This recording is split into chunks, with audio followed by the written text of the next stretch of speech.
cuando hablamos de publicación digital, lleva, digamos, en su misma esencia este concepto de multimedia y multiplataforma, ¿no? La, cuando yo creo en el libro del New York Times, una de las características, de las conclusiones principales que se pueden extraer, ¿no?, de su proceso de transformación es precisamente, una de ellas es una apuesta muy decidida por el periodismo visual, ¿no?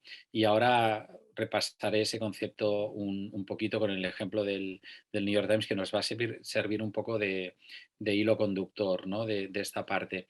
Pero bueno, por intentar poner un poco los puntos sobre las íes, ¿no?, a qué nos estamos refiriendo cuando hablamos de periodismo visual o de periodismo multimedia o de periodismo multiplataforma, pues podríamos decir que es cualquier formato, y que eso es, a diferencia de otros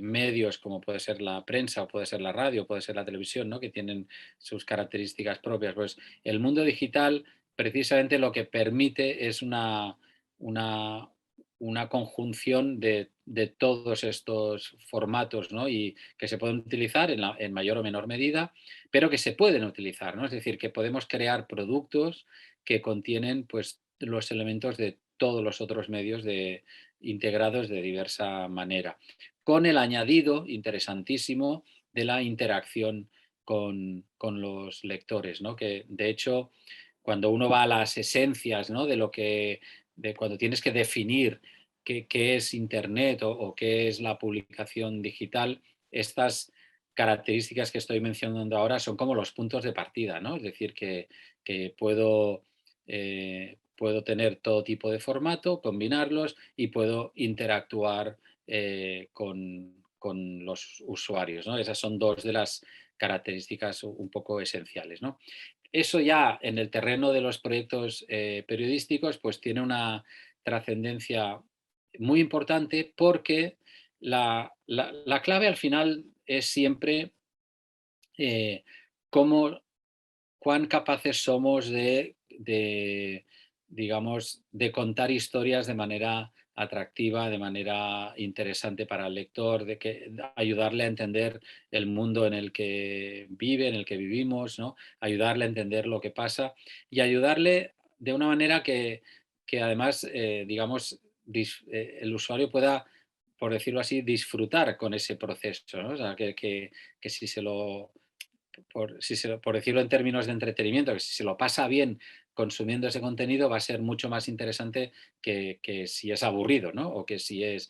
Y por eso, cuando uno se encuentra en un sitio, y os habrá pasado a todos y a todas seguro, ¿no?, cuando te encuentras con una historia muy bien contada, con buenos recursos y tal, pues es como un placer, ¿no? Es decir, y uno se queda ahí tantos minutos como haga falta consumiendo eso. En cambio, a veces te has encontrado con historias buenas, relevantes, pero mal contadas o poco trabajadas, sin que haya un planteamiento detrás que digas, esto lo han pensado bien", y es una pena porque esa historia, que quizá merecía mucho más, pues acaba pasando desapercibida o no tiene la trascendencia, la incidencia que hubiese podido tener, ¿no? Entonces, yo aquí he puesto una lista, y esta lista no es una lista definitiva en absoluto, ¿no? Pero son recursos que podemos utilizar para hacer periodismo visual. Evidentemente, fotografía, ¿no? Pues cuando digo fotografía, de todo tipo, y fotogalerías, y bueno, cualquier fórmula. Uno puede contar historias con fotografías de una manera muy atractiva. Siempre, perdón, no he añadido aquí texto, que sería el primer punto, ¿vale? No lo he añadido, lo doy por supuesto. El texto sigue formando parte prácticamente de todas estas apuestas, ¿no? E incluso el texto por sí solo y puede tener una fuerza enorme. Todos también hemos tenido la experiencia de vivir, de consumir historias puramente textuales, un reportaje maravillosamente bien escrito de una historia genial, pues, y eso funciona, ¿vale? O sea que pero si le añadimos estos elementos visuales, muchas veces lo que conseguimos es explicarnos mejor, captar mejor la atención del usuario, del lector, y por eso es importante utilizarlos, porque al final le damos una mejor experiencia como medios, ¿no? Y esa es una, ya digo, hoy en día es una de las claves,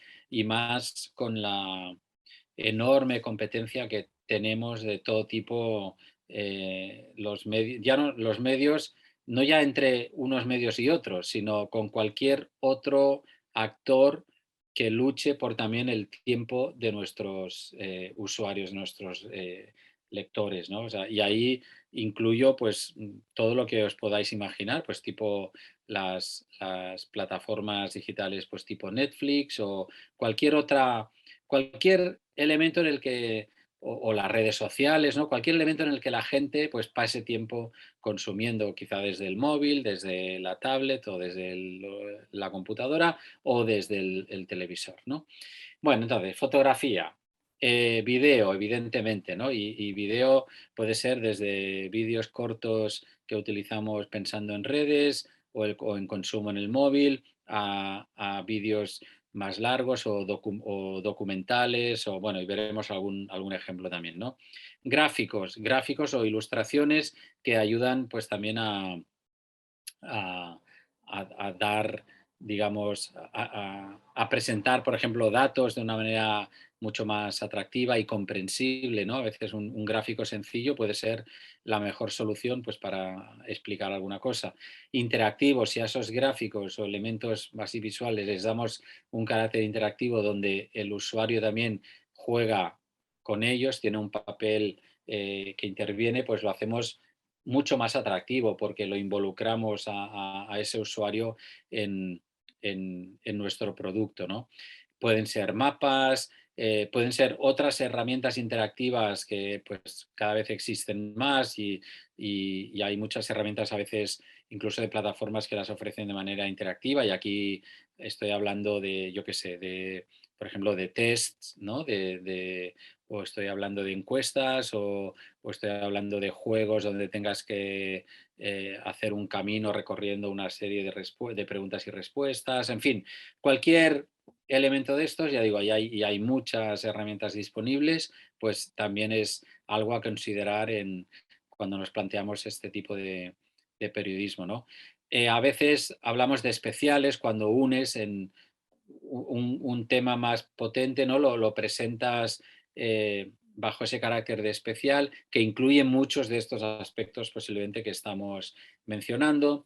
Quiero incluir aquí formatos como los podcasts, por ejemplo, que han ganado una relevancia enorme estos últimos años. Los podcasts o las newsletters, que también se ha convertido en un formato que es un formato antiguo y del que hablamos mucho precisamente el año pasado, ¿no? Aquí mismo en esta sesión, ¿no? Si no recuerdo mal.